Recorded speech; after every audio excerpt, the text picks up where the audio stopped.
Bienvenidos al Edén de los cínicos. En el capítulo de hoy le traemos 5 personajes de la historia que murieron de una manera peculiar, de una manera curiosa. En primer lugar, vamos a citar al filósofo Francis Bacon. Este filósofo y escritor y científico inglés del siglo XVII era empirista. ¿Qué quiere decir que era empirista? Pues el empirismo, es una doctrina, ¿no?, que trata de demostrar los hechos a través de la experiencia, ¿no? Hay que experimentar para demostrar alguna cosa. Pues estaba Francis Bacon esperando a que nevase. Nos situamos en Inglaterra, siglo XVII, Francis Bacon matando una gallina y esperando la nieve. Comienza a nevar y Francis Bacon sale a la intemperie. ¿Y qué es lo que hace Francis Bacon? Francis Bacon se dedica a practicar una especie de enterramiento del pollo o de la gallina para ver cómo a esta gallina no recibía la congelación. Estaba haciendo una especie de experimento sobre la congelación y cómo la congelación afectaba a los alimentos. Pues bien, con tanta experimentación, Francis Bacon cogió una pulmonía y murió pocos días después. O sea, el filósofo, el científico, muriendo por poner en marcha su propio método. Desde la Inglaterra del siglo XVII vamos a saltar hacia la Grecia del siglo V a.C. Allí nos encontramos con el mundo del teatro, el mundo floreciente del teatro que está siendo llevado a sus máximas cotas por el autor, dramaturgo griego Esquilo. Esquilo, es uno de los padres de la literatura y como buen griego de esa época, Esquilo se dirigió un día al oráculo de Delfo. En el famoso oráculo de Delfo, se le reveló que moriría aplastado por una casa.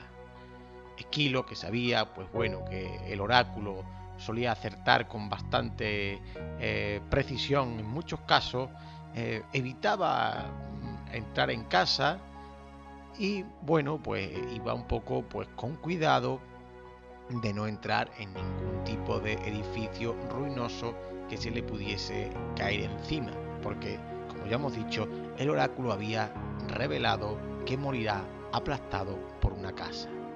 Un día que Esquilo paseaba tranquilamente por las afueras de Atenas, un quebrantahueso que planeaba con una tortuga entre sus garras dejó caer la tortuga y le dio a Esquilo en la cabeza. Algunos dicen que el águila, buscando una roca, confundió la cabeza de Esquilo con la roca, y allí que dejó caer el caparazón para romperlo. Por tanto, Esquilo muere aplastado por una casa, pero no por su propia casa, sino por la casa de la tortuga. Dejando a un lado a Esquilo, nos vamos ahora hacia Maximiliano de Austria. Como lo pueden ver ustedes en la imagen, Maximiliano se ve que era un hombre de buen yantar, un hombre de buen comer. ¿Cuál fue su muerte? Pues un día, después de haberse dado una buena comilona, se dispuso a tomar el postre. Y en el postre se excedió con el melón y murió de una indigestión de melones.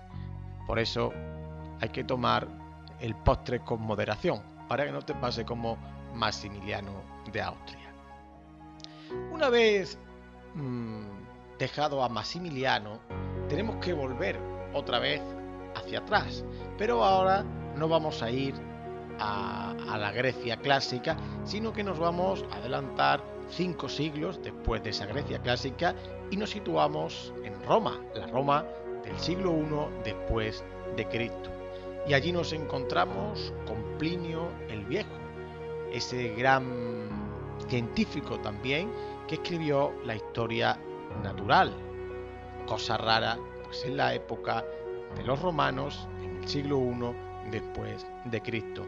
Plinio el Viejo, además de ser un naturalista, también era un valeroso, ¿no?, hombre con una carrera política dentro del ejército romano, y fue enviado a rescatar a los individuos que sobrevivieron cuando se produjo la erupción del Vesubio, que sepultó las ciudades de Pompeya y Herculano.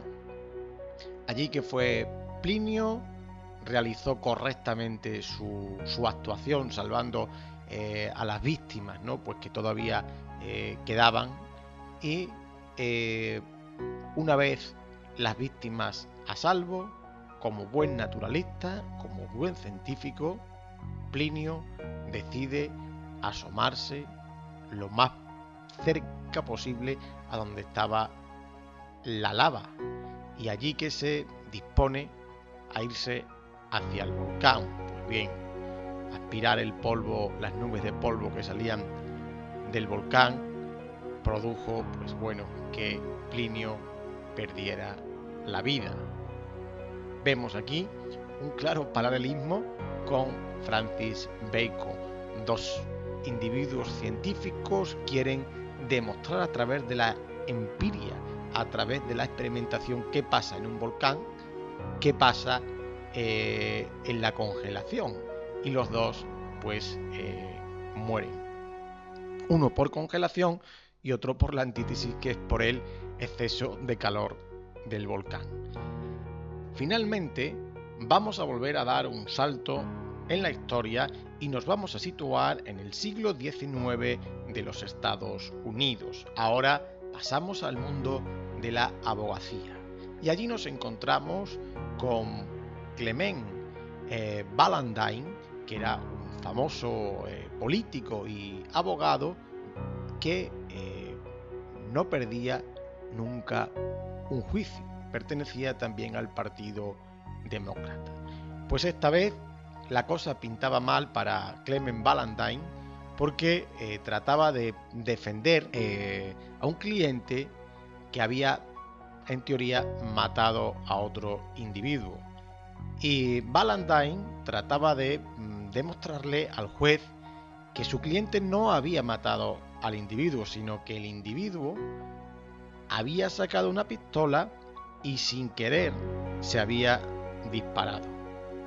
Valentine también usó el mismo método de la empiria, de la experimentación, y cogió un revólver, trató de hacer la imitación de cómo el individuo que había sido asesinado pudo quitarse la propia vida. Entonces cogió la pistola e, imitando el comportamiento de aquel, no se percató de que estaba cargada y se disparó, con lo cual su cliente fue declarado inocente. ¿Por qué? Porque Valentine había demostrado que la teoría que estaba defendiendo era posible, pues él mismo se había quitado la vida de esa manera. Hasta aquí dejamos las curiosidades de la historia a la hora de morir. Volveremos con un espacio que continuará con esta temática en capítulos posteriores. Hasta aquí todo, un saludo desde el Edén de los Cínicos, like si les ha gustado, compartan y suscríbanse.